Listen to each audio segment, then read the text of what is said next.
그러니까 원장님께서 대표 원장님 임플란트 심어주셨잖아요.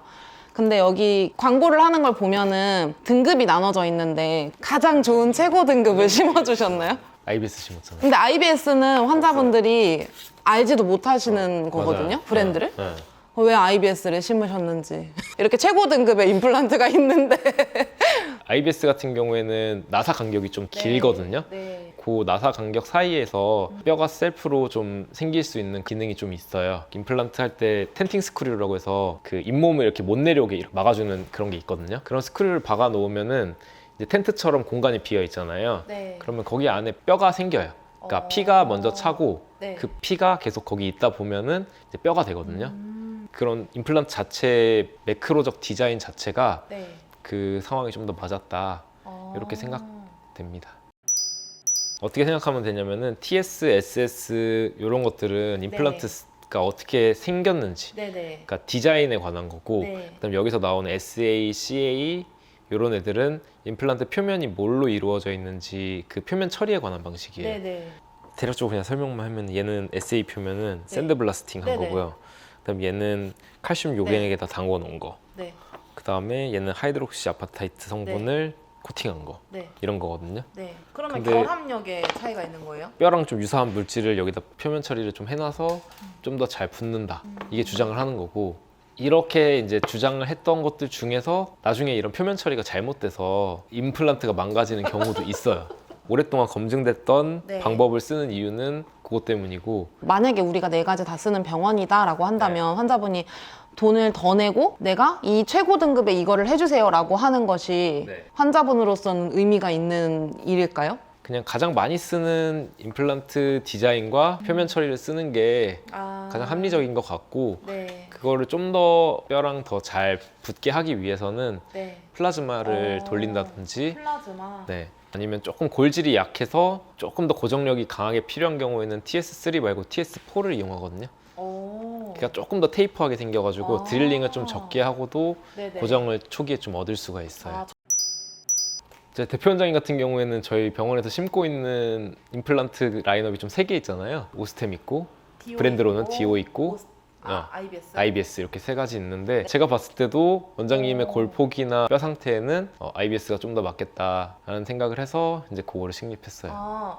근데 오스템 저희가 하고 있지만 오스템도 여러 라인 등급이 있고, 그런데 왜 인지도가 없는 IBS를 두 분 다 선택을 하신 거예요? 어떤 타입의 임플란트를 심을지, 어떤 디자인이나 아니면 어떤 표면 처리나 이런 것들을 심을지는 환자 개개인의 구강 환경이나 뼈 상태 이런 거에 따라서 좀 다르거든요. 그러니까 보철이 어떻게 올라갈지도 좀 고려해야 되고, 그 다음에 뼈 골질이 어떻냐, 네. 그 다음에 흡연을 하냐 안 하냐, 이런 거에 따라서 임플란트를 어떤 종류를 심을지, 네. 그리고 수술을 한 번 해야 할지 아니면 2차 수술을 따로 할지, 이런 것들이 좀 달라지기 때문에 네. 가격만 가지고 아니면은 어떤 제품이 유명하다 이런 걸 가지고 결정하지는 않고, 네. 그 환자의 구강 상태에 맞는 거를 결정하는 게 저는 맞다고 생각해요.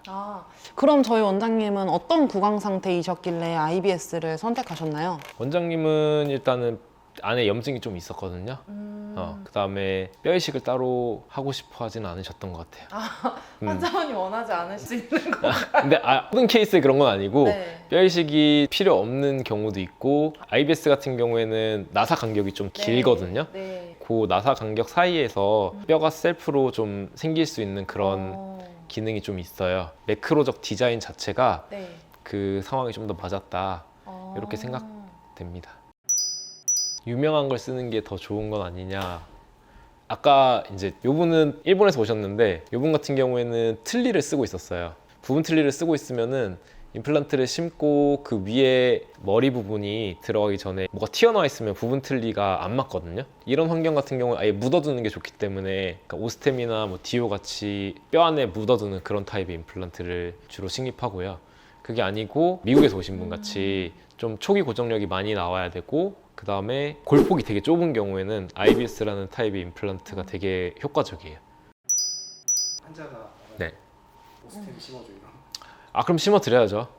심어 드리는데 웬만하면 저는 이 타입의 차이를 말씀드리고 제가 생각했을 때 이게 좀 더 좋은 것 같습니다. 환자분의 구강 환경에. 근데 그게 안 되고 난 무조건 이걸 심어달라. 그러면 뭐 골폭이 부족한데 더 넓은 거 심어달라 하면 뼈 이식도 해야 되고 그 다음에 기간도 더 늘어나고 이렇게 되는 걸 설명을 드리면 대부분 환자분들이 또 아 그렇냐 이렇게 하면서 선택을 좀 바꾸시기도 해요.